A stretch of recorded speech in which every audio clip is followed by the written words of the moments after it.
Bangladesh government যে জিনিসটা করে দিচ্ছে, উন্মুক্ত করে দিচ্ছে সবাইকে, এইটা হচ্ছে সবচেয়ে পজিটিভ দিক। এইটার কারণে দেখা যাচ্ছে যে বাইরের ইনভেস্টারও বাংলাদেশে আসবে, আবার বাংলাদেশ থেকেও অনেক ইনভেস্টার, বাঙালি ইনভেস্টার যারা বাইরে রপ্তানি করতে পারবে সুযোগ করে দেওয়া যাবে। বিনিয়োগ করার জন্য সবাইকে এনকারেজ করা হচ্ছে। বাংলাদেশে বাইরের ফরেনার বিদেশি বিনিয়োগরা আসতে চাচ্ছিল, বাট এটা ওনারা অনেক বছর ধরে পারছে না বিভিন্ন কারণে।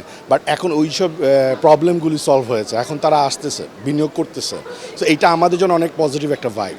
এবং সবচেয়ে বড় ব্যাপারটা হচ্ছে কি, দেখেন বাইরের যারা আমরা যারা, যেমন আমি ইউরোপ বাংলাদেশ ফেডারেশনের কান্ট্রি। সো আমি আমার জায়গা থেকে যখন আমার ইউরোপ থেকে আমি ইনভেস্টার আনতে চাই, বা আমাদের যে ডেলিগেশনটা আসে তাদের একটাই প্রশ্ন থাকে যে বাংলাদেশে যখন আমরা ইনভেস্ট করব, যে ব্যারিকেডগুলি থাকে, যে প্রবলেমগুলি থাকে, এটা সলভ কেমনে হবে। বাট এটা কিন্তু কেউ সলভ করে দিতে পারে না, যার কারণে হয় কি যে সবসময় দেখা যায় যে এই বিনিয়োগগুলিকে মানে প্রপারলি বিনিয়োগটা হচ্ছে না। এখন যে জিনিসটা হচ্ছে, এখন এই বিনিয়োগ করার জন্য সবাইকে এনকারেজ করা হচ্ছে। জেনেক্সে শিফট করো, লাইফকে লিফট করো।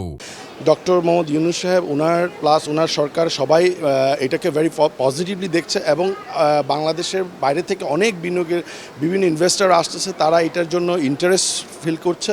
এবং আজকেও তারা কথা বলেছে যে আমাদেরকে যদি সুযোগ করে দেওয়া হয় আমরা এখানে আরও বেশি ইনভেস্ট করব। যেমন ইউকের একজন বলেছেন, ট্রেড ডিভিশনের, উনি বলেছেন যে ওনারা বাংলাদেশে আগামী 2029 পর্যন্ত 30 পর্যন্ত ওনারা বাংলাদেশে কাজ করতে চান, এবং বাংলাদেশে যদি ট্রাফিক সিস্টেমটা, রেগুলেশনটা যদি ঠিক করা যায় ওইটার উপর ওনারা কাজ করছেন। পাশাপাশি হচ্ছে ইউকে যে কোম্পানিগুলি এখন আছে তার চেয়ে আরও ভালো ভালো কোম্পানি যাতে আসে, আরও বেশি করে যাতে ইনভেস্ট হয়, সেগুলি তারা নজর দিবে, এবং ইউকে বাংলাদেশের সাথে অতপ্রতভাবে থাকবে। ঠিক তেমনি করে ইউরোপিয়ান কোম্পানিগুলি আছে, তারাও এটা চাচ্ছে। এখন বাংলাদেশ গভর্নমেন্ট যে জিনিসটা করে দিচ্ছে, উন্মুক্ত করে দিচ্ছে সবাইকে, এইটা হচ্ছে সবচেয়ে পজিটিভ দিক। এইটার কারণে দেখা যাচ্ছে যে বাইরের ইনভেস্টারও বাংলাদেশে আসবে, আবার বাংলাদেশ থেকেও অনেক বাঙালি ইনভেস্টার যারা বাইরে রপ্তানি করতে পারবে সুযোগ করে দেওয়া যাবে।